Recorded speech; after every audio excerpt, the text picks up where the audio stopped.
Assalamualaikum warahmatullahi wabarakatuh. Selamat pagi anak-anakku semua. Mari hari ini kita belajar mata pelajaran IPA terapan. Belajar bersama-sama dengan Bu Sri Darwati SPD.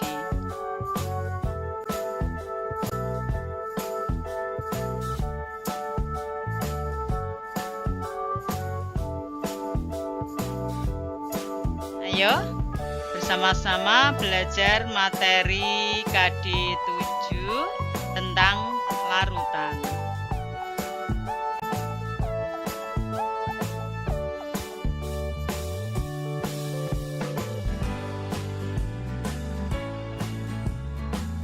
Pada KD 7 mengenai larutan, yang kalian pelajari nanti ada 5 hal.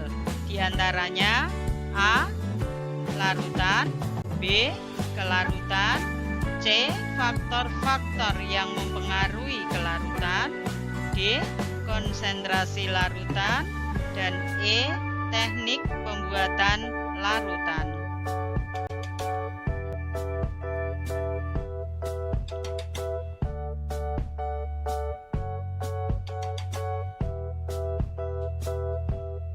Pada hari ini saya ajak belajar 2 hal saja, karena yang 3 hal A, B, dan C kemarin sudah dipelajari pada pertemuan sebelumnya. Nah, untuk hari ini kalian belajar KD 7 tentang larutan pada sub materi D, konsentrasi larutan, dan E, teknik pembuatan larutan. Yuk konsentrasi ya, kita uraikan satu persatu.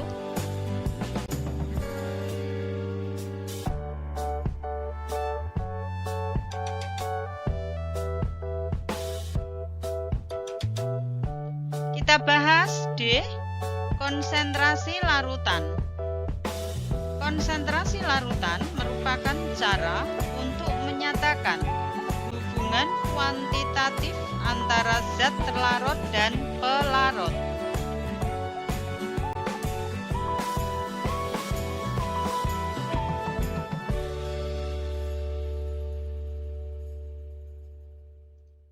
Beberapa istilah yang sering digunakan dalam pembahasan larutan diantaranya ada konsentrasi.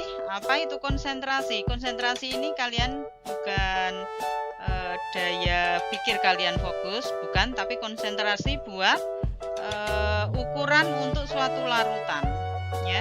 Apa itu konsentrasi? Pengertiannya di sini jumlah zat terlarut tiap satuan volume larutan. Itu konsentrasi. Kemudian volume larutan, jumlah volume pelarut ditambah volume zat terlarut. Kemudian larutan encer, jumlah zat terlarut sangat sedikit atau lebih sedikit. Sedangkan larutan pekat, jumlah zat terlarut yang sangat banyak. Jadi konsentrasi larutan itu tadi untuk pengukuran suatu larutan, bahwa larutan itu konsentrasinya kecil apa tinggi begitu. Kalau konsentrasinya kecil, maka larutannya jenisnya larutan encer. Tapi kalau konsentrasinya tinggi, maka jenis larutannya adalah larutan pekat. Jadi konsentrasi larutan itu bisa untuk mengukur encer pekatnya suatu larutan. Oke.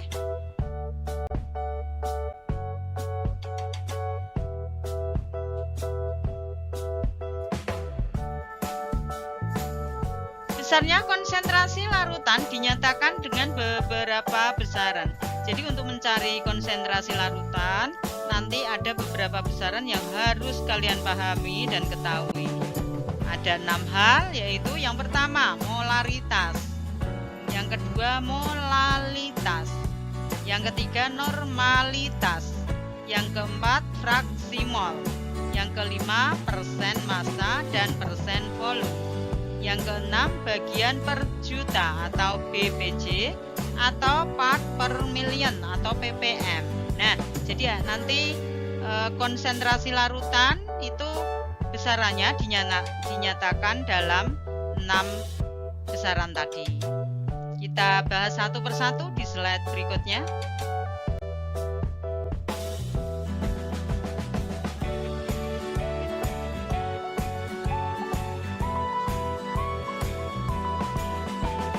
Sebelum memahami berbagai satuan konsentrasi terlebih dahulu, kalian harus memahami bagaimana cara menentukan banyaknya zat dalam 1 mol.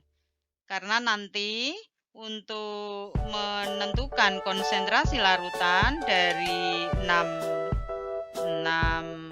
hal tadi yang dipelajari, itu fokusnya satuan zat harus dalam mol.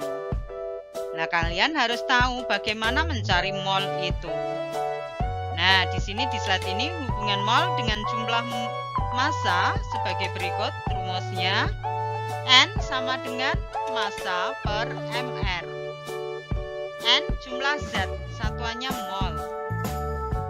Massa satuannya biasanya yang digunakan gram dalam larutan ini. Kemudian mR, massa molekul relatif.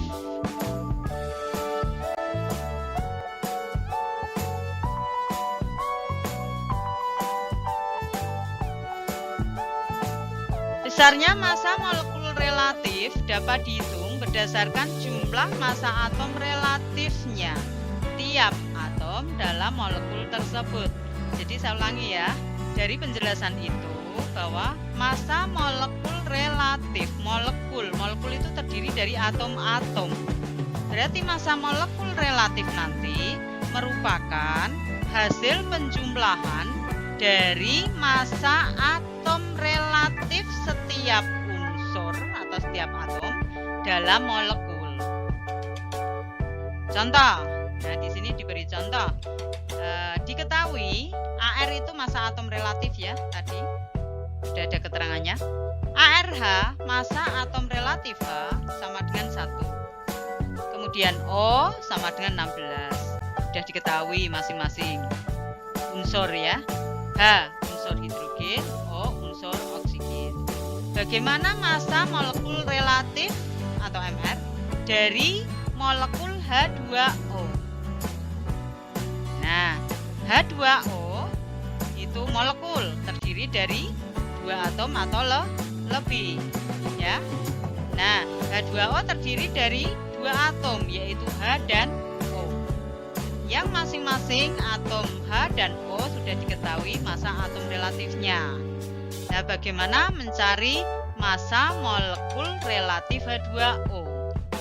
Diuraikan sama dengan 2 kali ARH. 2 itu dari mana? Dari jumlah atom H dalam H2O. Jumlah atom itu yang mana?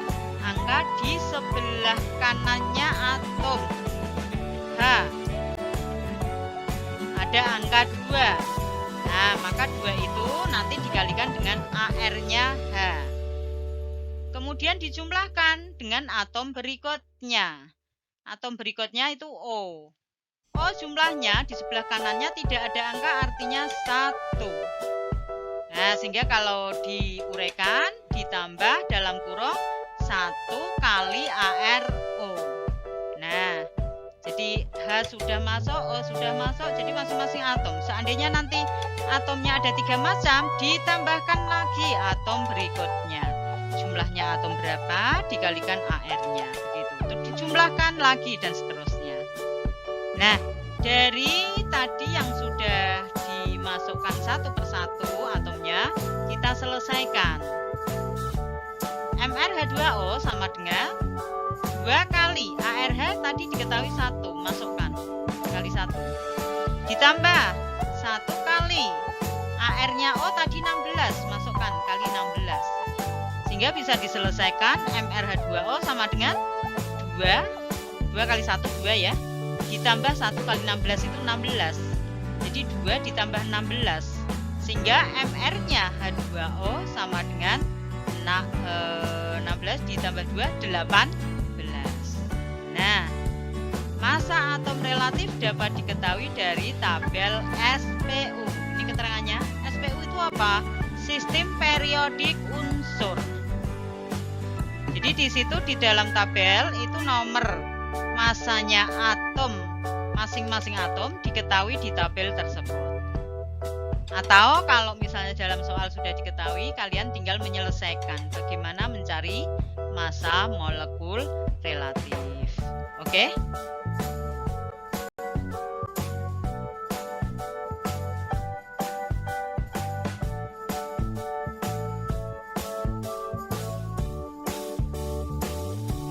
Nah, ini di slide ini diberikan tabel nomor massa atom relatif tapi beberapa unsur.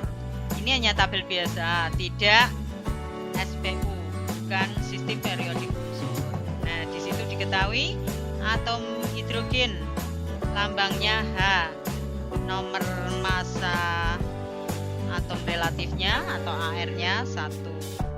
Natrium lambangnya Na, AR-nya atau massa atom relatifnya 23. Kalium lambangnya K, AR-nya 39. Manesium lambangnya Mg, AR-nya 24. Kalsium lambangnya Ca, nomor atomnya 40. Nomor massa atom ya 40. Lanjut, aluminium lambangnya Al, bukan Ai ya, Al. Nomor massanya 27. Karbon lambangnya C, nomor massanya 12. Nitrogen lambangnya N, nomor massanya 14. Fosfor lambangnya P, nomor massanya 31. Oksigen lambangnya O, nomor massanya 16. Kemudian sulfur atau belerang lambangnya S, nomor massanya 32. Klorin atau klor lambangnya Cl, L-nya L kecil. Aluminium tadi ya L-nya kecil, A besar, L-nya kecil. Kemudian kalau klorin atau klor, C besar, L-nya kecil. Nomor masanya 35,5 dan seterusnya. Nah, tabel ini itu bisa kalian lihat dalam SPU. Cocok tidak? SPU itu namanya tadi sistem periodik unsur.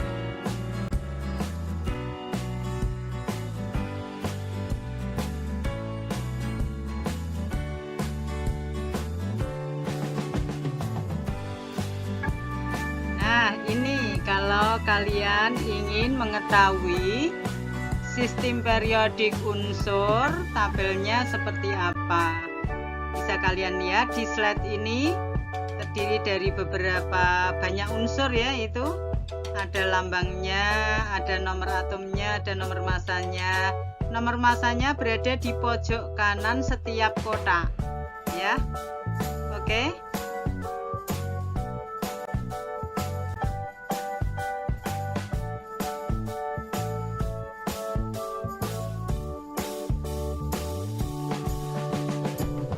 Contoh soal untuk menentukan jumlah mol zat. Penentuan jumlah mol zat ditentukan tadi rumusnya N sama dengan massa per mR ya. Saya ingatkan kembali. Nah, soalnya bagaimana kita uraikan? Tentukan jumlah mol dari 5 gram senyawa Al2 dalam kurung SO4 3 kali atau nama Indonesianya tawas. Jika diketahui AR dari Al aluminium sama dengan 27, S belerang atau sulfur 32 dan O oksigen 16. Nah, kamu disuruh menentukan jumlah mol Z-nya dari senyawa Al2SO4 3 kali atau tawas itu bagaimana? Nah, cara menjawabnya diketahui.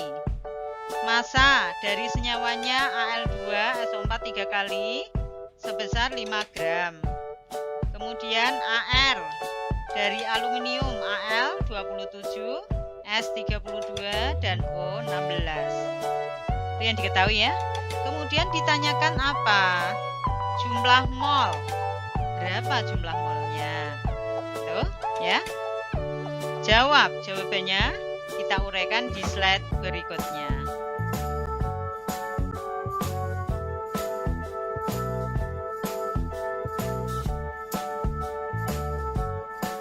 Nah, dari soal tadi kalian disuruh menentukan berapa jumlah mol Al2SO4 3 kali.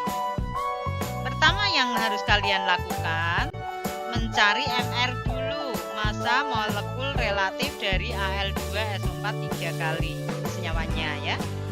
Jadi MR Al2SO4 3 kali berapa? Diuraikan. Coba amati, lihat. Al jumlah atomnya berapa? Di situ tertulis ada angka 2 di sebelah kanannya. Nah, maka menguraikannya 2 kali AR-nya, Al aluminium ditambah kemudian S. Hati-hati. Kalau di situ SO4 dikurungi, terus di luar kurung ada angka 3. Cara menyelesaikan dikalikan. Jadi S di kanannya persis tidak ada angka, artinya 1.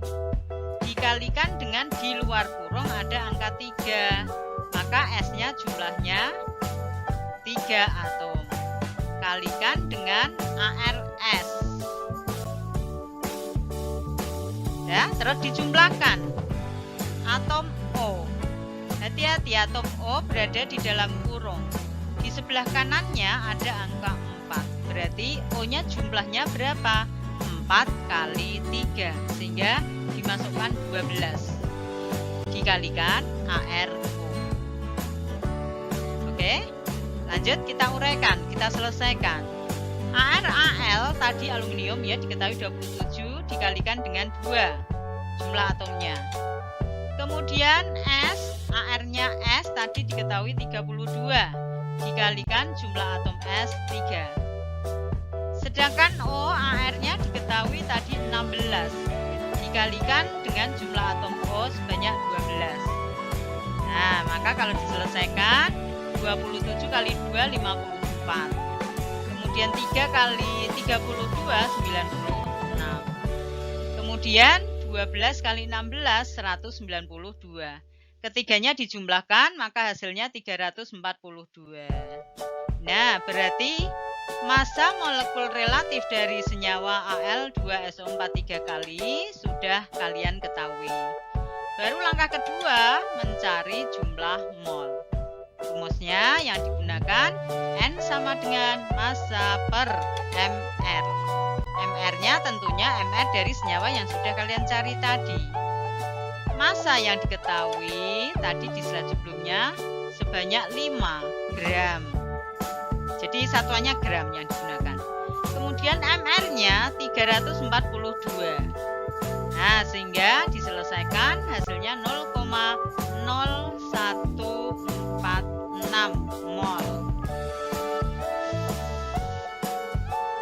Oke, silahkan nanti dipahami lagi ya. Kita lanjut ke slide berikutnya.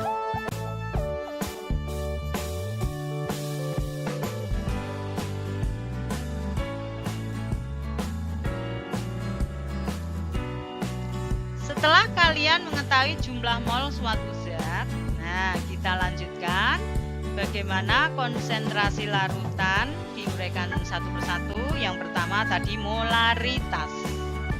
Apa itu molaritas? Molaritas adalah jumlah mol zat terlarut dalam 1 liter larutan. Dari pengertian tadi bisa diturunkan rumus. M itu lambang dari molaritas, rumusnya ya, sama dengan N kecil jumlah mol jumlah mol ini jumlah mol zat terlarut per V. Volume, V-nya volume. Satuannya yang digunakan untuk rumus ini V-nya liter. Atau menggunakan rumus bawahnya, rumus yang kedua, M sama dengan massa per mR kali 1000 per volumenya pakai mililiter. Jadi bisa kalian pakai rumus pertama, bisa juga digunakan rumus yang kedua. Nah, ini untuk mencari molaritas. Yo, diingat-ingat, pahami ya. Lanjut ke slide berikutnya.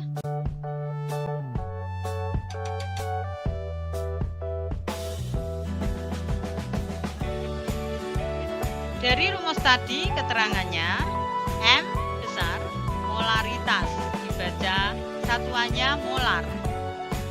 Dibaca satuannya lambangnya M juga dibaca molar ya. N kecil jumlah zat satuannya mol. V volume satuannya nanti bisa kalian gunakan liter atau mililiter. Tergantung nanti rumus yang kalian ketahui. Kemudian MR massa molekul relatif. Z ya, senyawa yang terlarut. Massa satuannya gram yang digunakan.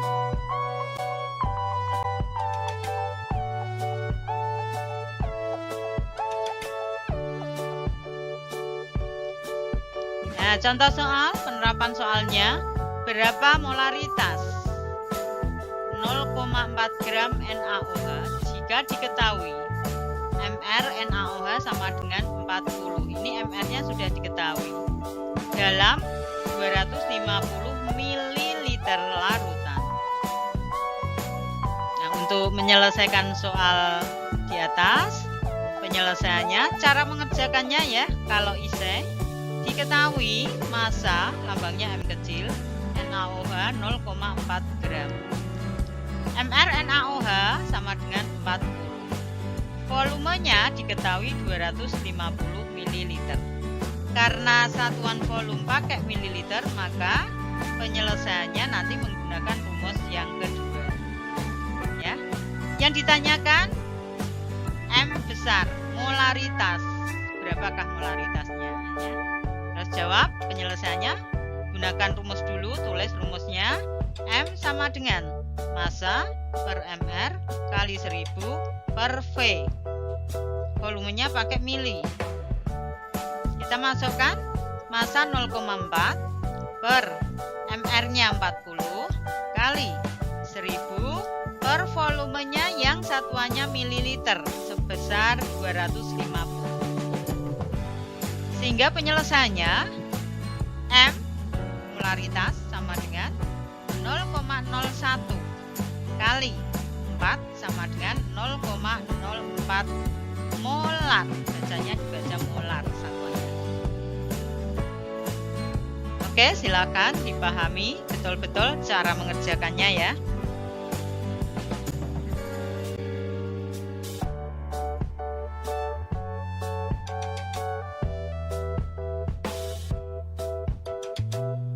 Yang kedua, molalitas. Molalitas itu apa pengertiannya? Pengertiannya ya, jumlah mol zat terlarut dalam 1000 gram pelarut.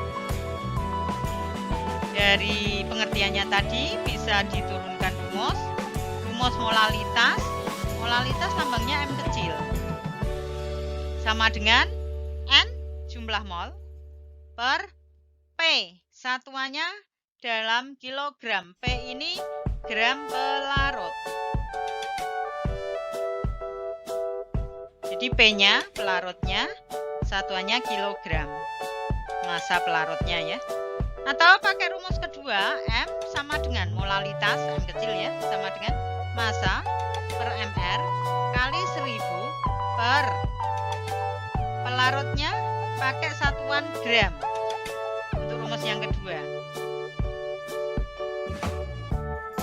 Kita lanjutkan ke slide berikutnya.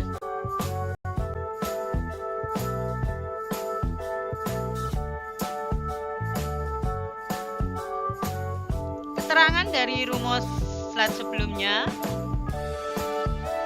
M kecil sama dengan molalitas, satuannya M kecil juga dibaca molal. N kecil sama dengan jumlah mol, Z satuannya mol. P besar sama dengan massa pelarut, bisa digunakan satuan kilogram, bisa juga digunakan satuan gram. Kemudian massa zat terlarut, satuannya pakai gram. Mr, massa molekul relatif zat terlarut. Kita lanjutkan slide berikutnya.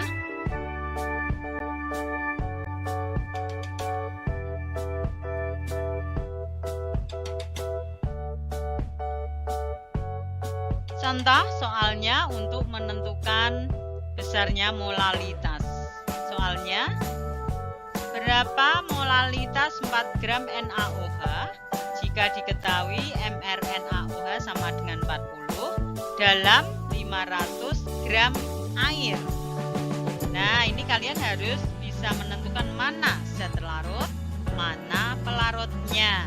Itu langkah pertama yang harus kalian ketahui, ya. Nah, dari soal tersebut, zat terlarutnya adalah NaOH, sedangkan pelarutnya air. Hati-hati, jangan kebalik. Kalau kebalik salah nanti penyelesaiannya. Nah, kemudian cara mengerjakannya, diketahui massa NaOH 4 gram, mRNaOH sama dengan 40, massa air, nah ini massa pelarut, sama dengan 500 gram. Berapa molalitasnya? Jawabannya, rumusnya ditulis dulu. Karena massa pelarut pakai gram, maka rumus yang digunakan rumus yang kedua, yaitu M sama dengan massa per mR kali 1000 per pelarutnya dalam gram. Nah, kalau dimasukkan yang sesuai yang diketahui, masanya 4 gram, masukkan mR-nya 40 per 40 kali 1000 per volume massa pelarut ya, 500 gram. Sehingga kalau diselesaikan 4 per 40 itu 0,1, 1000 per 500 itu 2, sehingga kalau dikalikan sama dengan 0,2, satuannya dibaca molal. Oke, pahami betul-betul ya.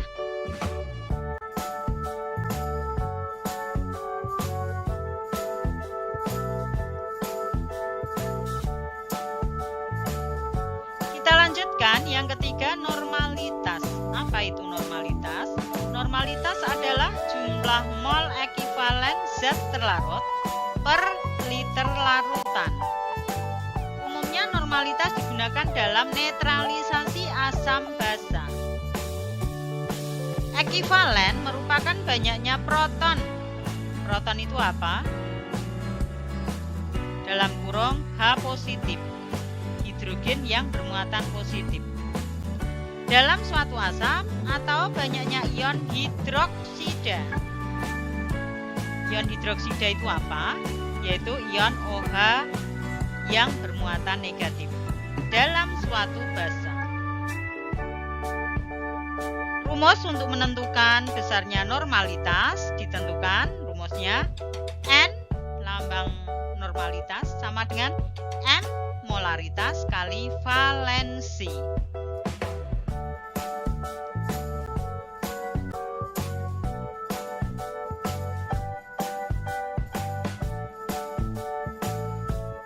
Keterangan dari rumus slide tadi tentang normalitas, N sama dengan normalitas, satuannya juga N besar, dibaca normal.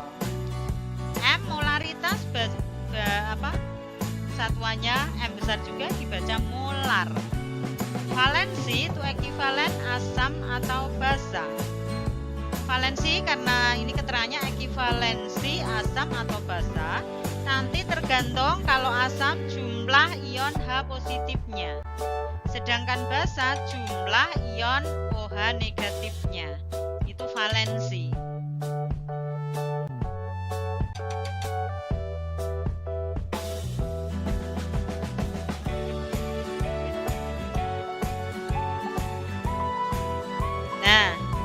Ikuti contoh soalnya. Bagaimana cara menentukan besarnya normalitas. Soalnya, berapa normalitas CaOH 2 kali 0,5 molar? Penyelesaiannya diketahui M molaritas dari CaOH 2 kali besarnya 0,5 molar.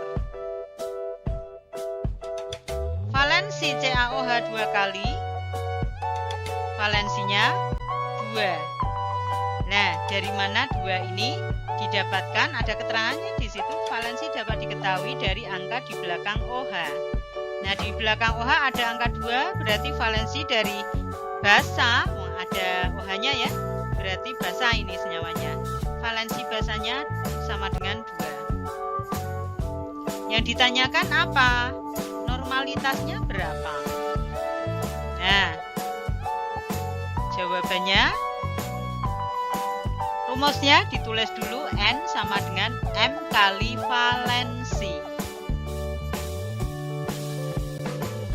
Kalau diuraikan, M molaritasnya 0,5, valensinya 2. Jika dikalikan maka hasilnya normalitasnya 1N, dibaca normal.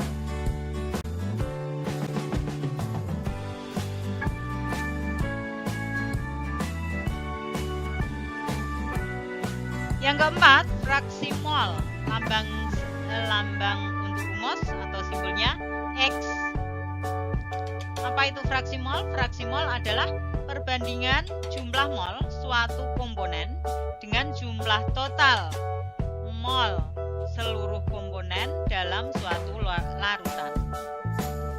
Fraksi mol total bernilai 1. Jadi nilainya maksimal 1. Kalau lebih dari 1 berarti tidak mungkin. Ada kesalahan menghitung ya. Konsentrasi dalam bentuk ini tidak mempunyai satuan karena merupakan perbandingan fraksi mol zat terlarut dengan fraksi mol pelarut.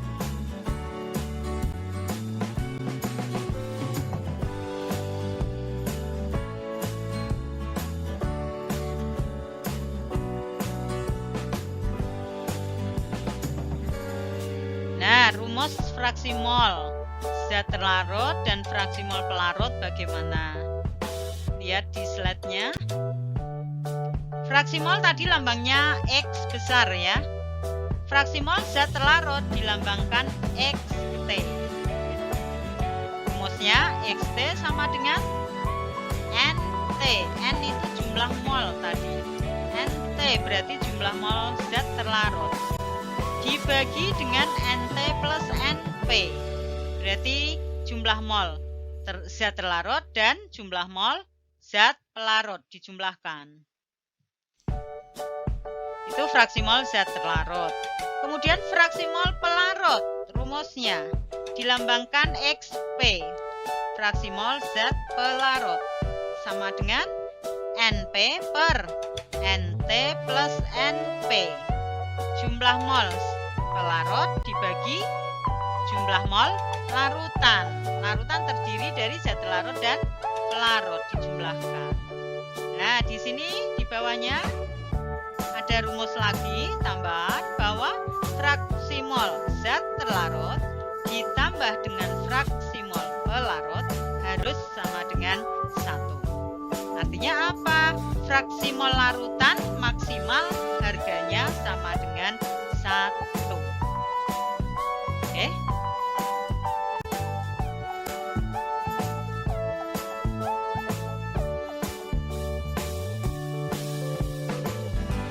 Keterangan dari rumus tadi fraksi mol, XT sama dengan fraksi mol zat terlarut, XP sama dengan fraksi mol pelarut, NT jumlah mol zat terlarut, satuannya mol. Kemudian NP jumlah mol zat pelarut, satuannya mol.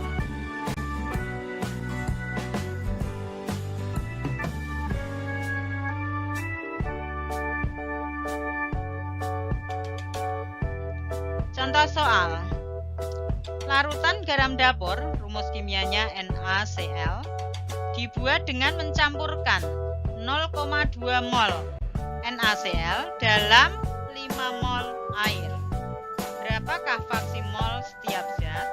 Berarti kalian disuruh mencari fraksi mol dari garam dapur, NaCl-nya, zat larut, kemudian fraksi mol pelarut, air.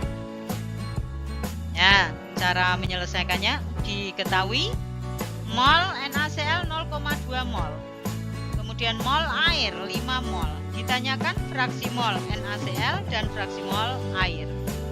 Jawabannya bagaimana? Kita uraikan di slide berikutnya.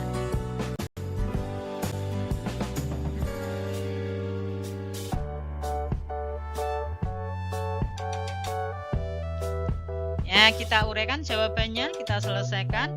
Fraksi mol zat larut. Zat larutnya NaCl.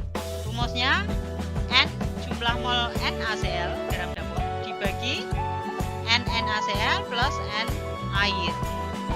Nah, kalau diselesaikan N NaCl tadi 0,2 dibagi NaCl dan ditambah dengan air 0,2 ditambah 5. Nah, itu kalau dijumlahkan 5,2. Sehingga penyelesaiannya 0,2 dibagi 5,2 hasilnya 0,03846. Fraksi mol tidak punya satuan ya. Kemudian fraksi mol air pelarut bisa kalian gunakan rumus fraksi mol pelarut XP, bisa juga kalian gunakan rumus yang ketiga. Fraksi mol zat larut ditambah pelarut sama dengan 1. Nah, ini menggunakan rumus yang ketiga. Fraksi mol pelarut air sama dengan 1 dikurangi fraksi mol zat larut garam dapur. Ya, rumusnya itu kalau diuraikan. Nah, sama dengan 1 dikurangi fraksi mol NaCl tadi sudah dicari, hasilnya 0,03846, masukkan. Sehingga hasilnya 0,96154. Nah, ini cara menentukan fraksi mol zat terlarut dan zat pelarut.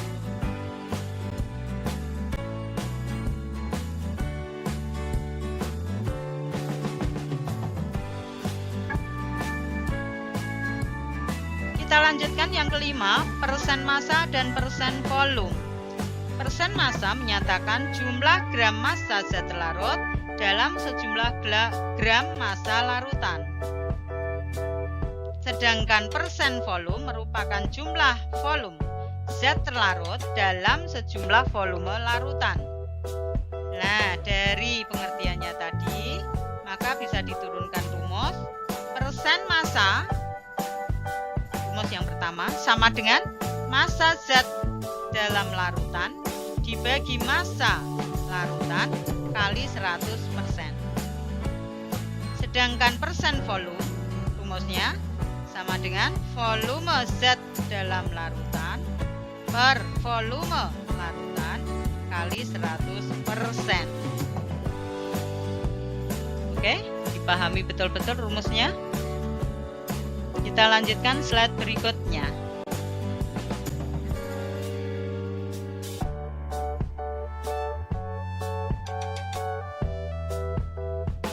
Contoh soal, di sini menentukan persen massa ya. Kita lanjutkan, kita baca dulu soalnya. Tentukan massa zat terlarut dan pelarut yang terdapat dalam larutan gula 5%. Ya, ini larutan gulanya sudah diketahui prosentasenya sebesar 5%. Ya. Nah, perlu kalian ketahui dalam 100 gram larutan terdapat, bisa diuraikan, jadi patokannya 100 gram ya, karena 100% itu pedomannya itu. Massa gula jadinya berapa? Nah, kita gunakan rumus yang tadi, persen massa dari gula sama dengan massa zat dalam larutan dibagi massa larutan kali 100%. Itu kalau mencari persen. Nah, Nah, ini persennya sudah diketahui. Maka rumusnya massa zat dalam larutan itu tadi massa gula sama dengan persen massa gula yang diketahui, yang sudah diketahui kali massa larutan. Nah, kalau diselesaikan massa gulanya persennya 5% kali massa larutan, karena pedomannya 100%, maka yang digunakan 100 gram ya. Maka hasilnya 5 gram gula yang terdapat pada larutan gula 5%. Kemudian massa airnya berapa? Tinggal mengurangi, Ca. Kalau tadi sebagai pedoman larutannya 100 gram, sedangkan massa gulanya 5 gram, maka massa airnya dalam larutan berapa? Tinggal mengurangi massa larutan dikurangi massa gula. Massa larutan 100 gram dikurangi 5, maka hasilnya massa airnya pelarutnya 95 gram. Oke, pahami betul-betul cara mengerjakannya.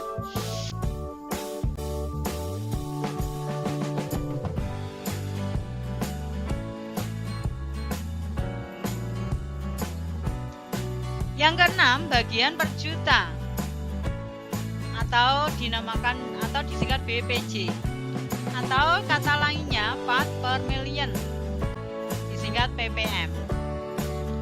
Satuan konsentrasi ppm adalah perbandingan massa komponen dalam gram zat larut dalam 1 juta gram massa larutan. Sedangkan 1 ppm part per million merupakan satuan konsentrasi untuk merujuk pada jumlah zat larut yang sangat kecil. Nah, ini ditentukan ppm. Rumusnya atau BPJ juga sama rumusnya, ini jadi satu. Jadi ppm atau BPJ rumusnya sama dengan massa zat dalam larutan dibagi volume larutan kali 1 juta. Karena per juta ya, jadi kali 1 juta. Nah, ini rumusnya BPJ atau ppm.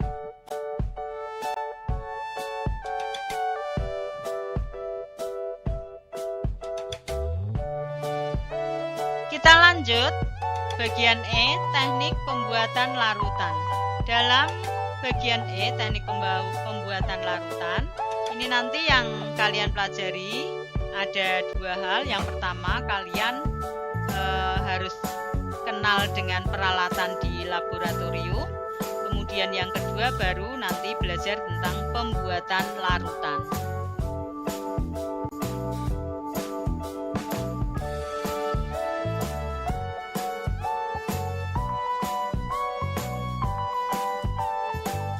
Kita bahas satu persatu. Yang pertama, peralatan laboratorium yang harus kalian pahami betul-betul. Alatnya namanya apa, alatnya gambarnya bagaimana, keterangannya itu biasanya dipakai untuk apa ya. Nah, di sini di slide ini ada 2 alat gambarnya. Yang pertama labu Erlenmeyer namanya. Kemudian keterangannya sebagai wadah pembuatan larutan. Yang kedua, gelas kimia. Keterangannya sebagai wadah pembuatan larutan. Jadi pembuatan larutan bisa di gelas kimia, bisa juga di labu Erlenmeyer.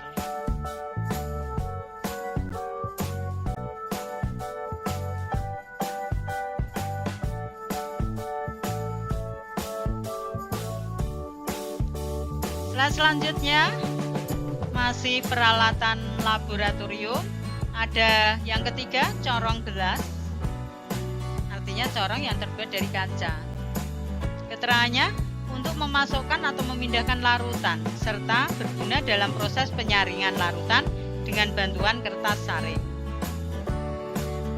Yang keempat, labu ukur. Labu ukur ini gambarnya kamu lihat.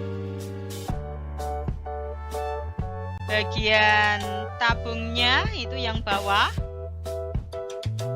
berbentuk bulat seperti labu. Ya.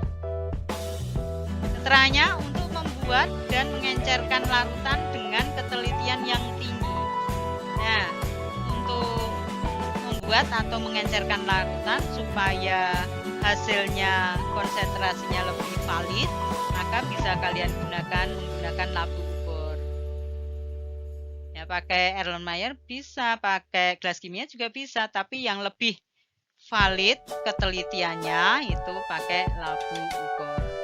Lanjut yang kelima, gelas ukur. Keterangannya untuk mengukur volume larutan dengan ketelitian yang dapat ditoleransi.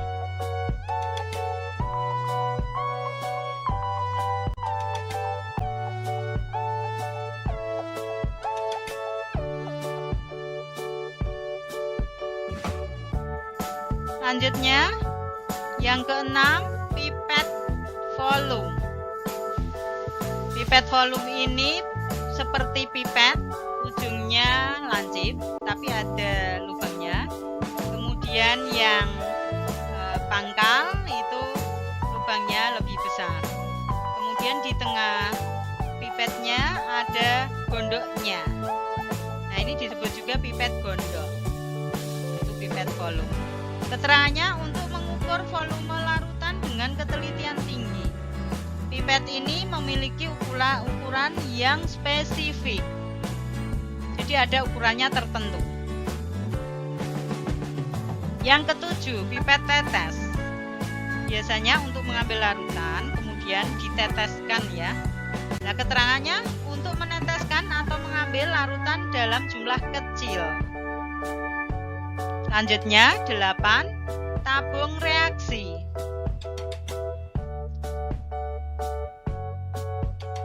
Keterangannya sebagai wadah mereaksikan zat dalam jumlah yang sedikit.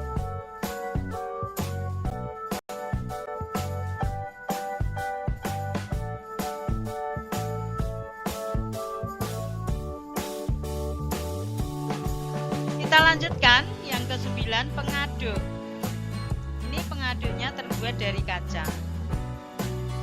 Keterangannya untuk mengaduk larutan ketika melarutkan dan mereaksikan zat. Yang ke-10, spatula plastik dan logam. Spatula ini juga pengaduk. Ada yang dari plastik, ada yang dari logam. Keterangannya untuk mengambil bahan-bahan kimia dalam bentuk padatan.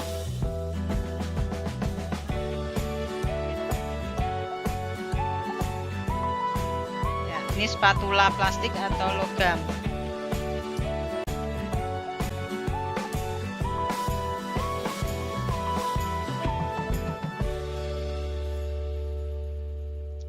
Yang ke-11, gelas arloji, bukan gelas jam ya. Ini gelas tapi seperti kaca cembung ya. Nah, keterangannya sebagai wadah saat menimbang bahan-bahan kimia atau penutup gelas kimia pada larutan yang mudah menguap. Kemudian alat yang ke-12, kertas saring. Keterangannya untuk menyaring larutan. Biasanya nanti kertas ini ditaruh di atasnya corong ya. Kemudian 13, mortal. Mortal ini lumpang dan pastel. Pastel itu alunya. Jadi mortal dan pastel. Keterangannya untuk menghaluskan zat yang berwujud padat atau kristal.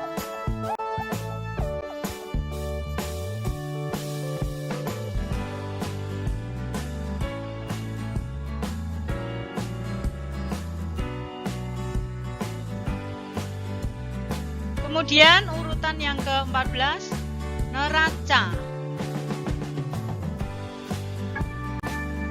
Keterangannya untuk menimbang zat yang akan dilarutkan atau direaksikan.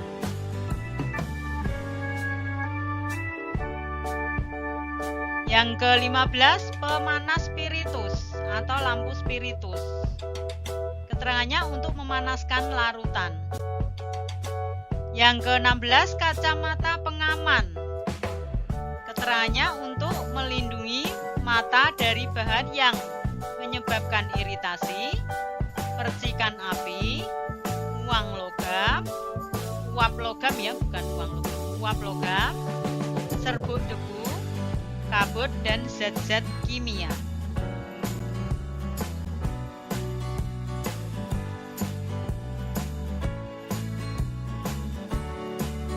Nah, itu tadi ada 16 alat-alat yang sering digunakan di laboratorium di sekolah. Yang kedua, pembuatan larutan. Pembuatan larutan dapat dilakukan melalui dua cara, yaitu pembuatan larutan dari padatan zat dan pengenceran larutan dari suatu larutan.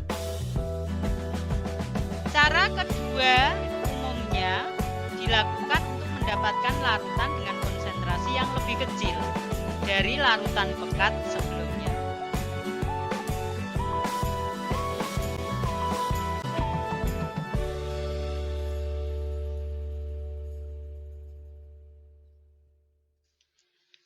Adapun untuk melakukan kedua cara tersebut terdapat beberapa langkah yang harus kalian perhatikan.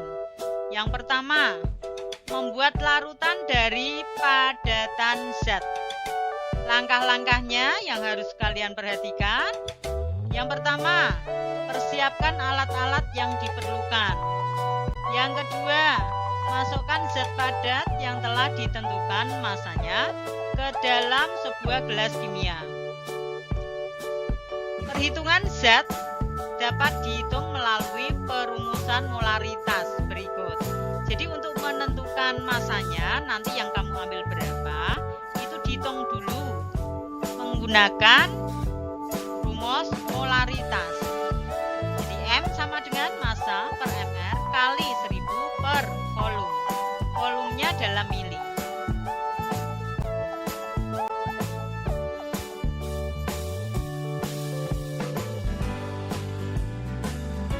Nah, rumus tadi yang digunakan keterangannya M-nya molaritas, satuannya molar. Massa nanti satuannya gram, mR massa molekul relatif, V-nya volume tapi menggunakan satuan mili. Jadi nanti yang diambil dalam satuan mililiter.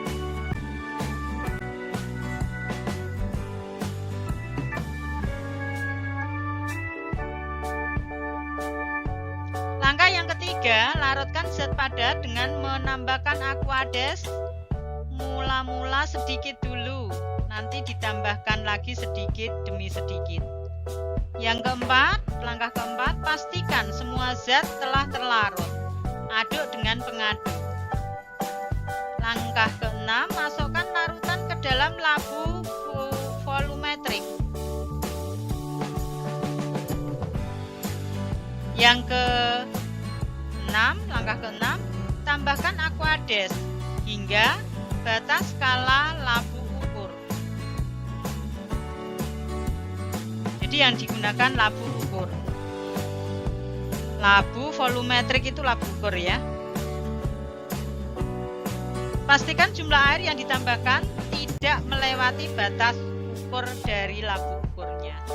Nah, labu ukur ini yang diambil hati-hati. Kalau kalian mau melarutkan sebanyak 250 ml, maka labu ukurnya gunakan yang labu ukur dengan ukuran 250 ml.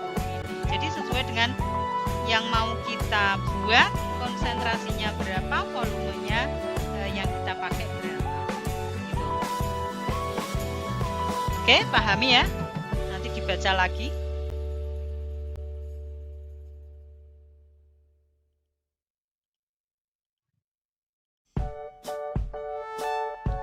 Nah, ini langkah-langkah membuat larutan dari zat padat. Kamu lihat gambarnya langkahnya. Langkah A, sediakan dulu berapa gram yang harus kalian ambil zatnya. Kemudian B, tambahkan aquades sedikit dulu.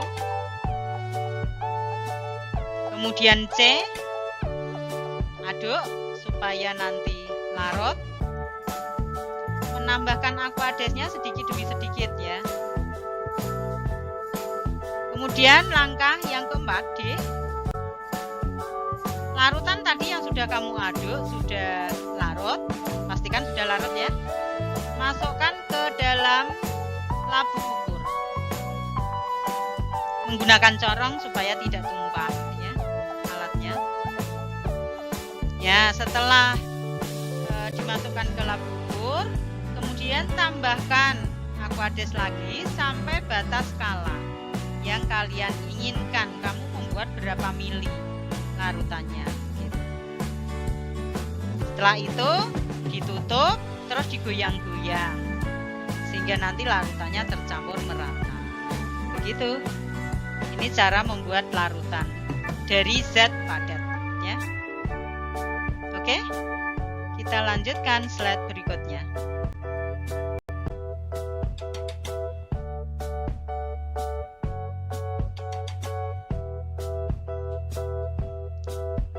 B, mengencerkan larutan.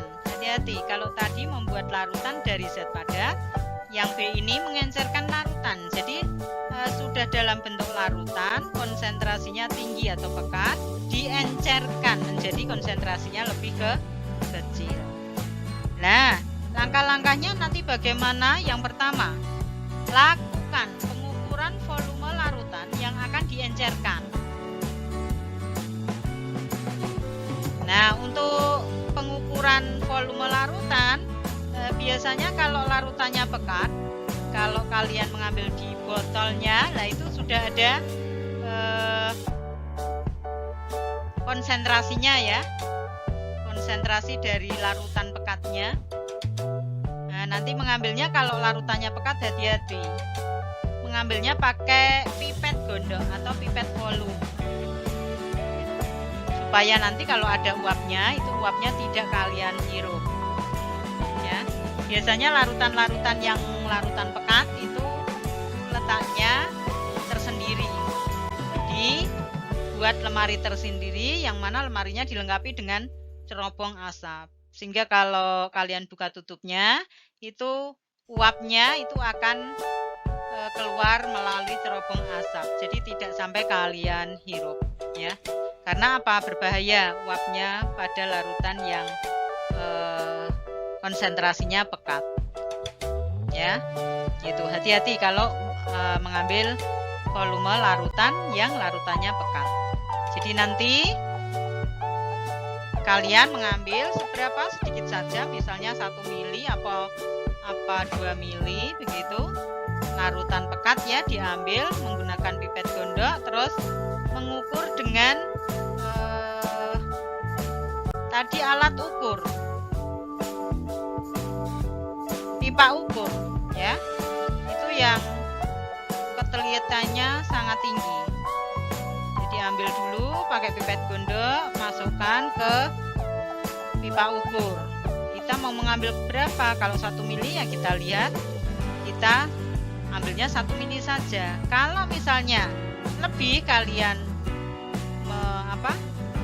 mengambilnya, jangan dikembalikan ke botol awal, silahkan taruh di gelas ukur yang sudah disiapkan ya. Jadi jangan dikembalikan. Kalau dikembalikan ke botol lagi sesuai awalnya, maka nanti akan cepat rusak zatnya. Oke, itu keterangannya ya, yang perlu disampaikan Bu Sri untuk kalian semua. Jadi hati-hati untuk larutan yang pekat. Kemudian untuk nanti perhitungan, buatlah perhitungan sederhana menggunakan rumus pengenceran. Ini rumus pengenceran namanya.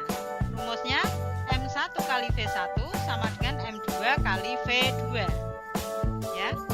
Itu namanya rumus pengenceran. Oke, kita lanjut slide berikutnya.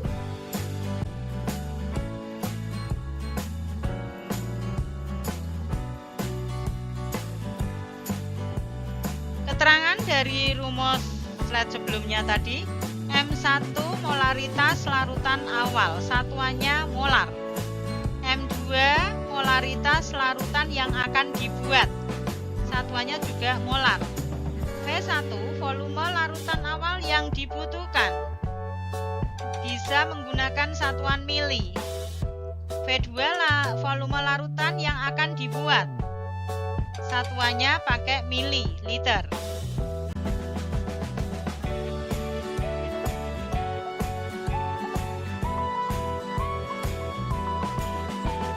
Langkah kedua, masukkan sejumlah larutan yang akan diencerkan ke dalam labu ukur.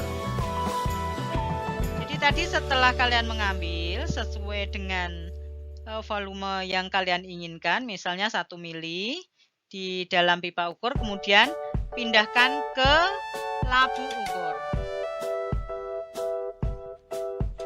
Memindahkannya perlahan-lahan dan pastikan tidak melewati batas ukur.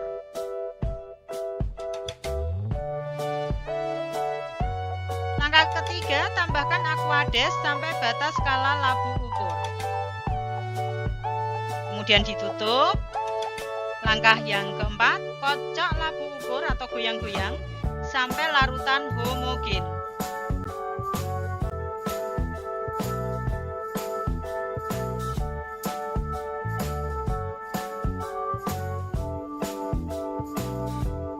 Nah, ini gambar langkah-langkah mengencerkan larutan.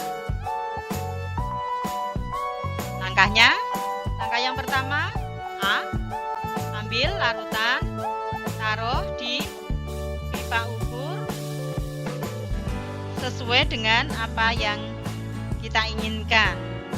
Kalau mau mengambil 1 mili, maka kalian harus mengukurnya sampai 1 mili saja, jangan sampai lebih.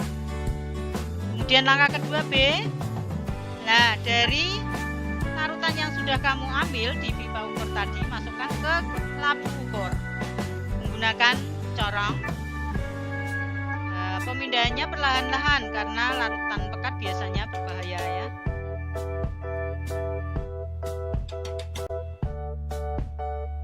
Bisa juga kalian gunakan lipatan kertas saring, di situ keterangannya. Kalau menggunakan kertas saring, nanti larutannya akan menempel di kertas saring. Misalnya tidak digunakan kertas saring juga tidak apa-apa. Kemudian langkah ketiga, tambahkan aquades sampai batas skala labu ukur yang volumenya sesuai dengan yang kalian inginkan, yang kalian buat. Ingat, mengambilnya labu ukur sesuai dengan larutan yang mau kita buat. Misalnya mau membuat 250 mili, maka kalian harus mengambilnya labu ukur yang ukurannya 250 ml. Ya, kemudian tambahkan aquades sampai skala batas, ada batas skala di labu ukurnya. Kemudian tutup, terus digoyang-goyang atau dikocok hingga larutannya tercampur merata. Oke, bisa dipahami lagi nanti ya, dibaca lagi. Berikutnya,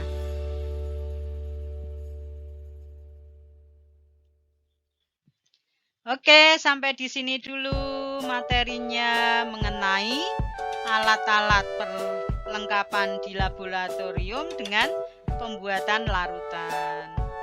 Sekian, terima kasih, semoga bermanfaat, tambah ilmunya, tambah pengetahuannya, tambah pinternya. Oke, saya tutup. Assalamualaikum warahmatullahi wabarakatuh.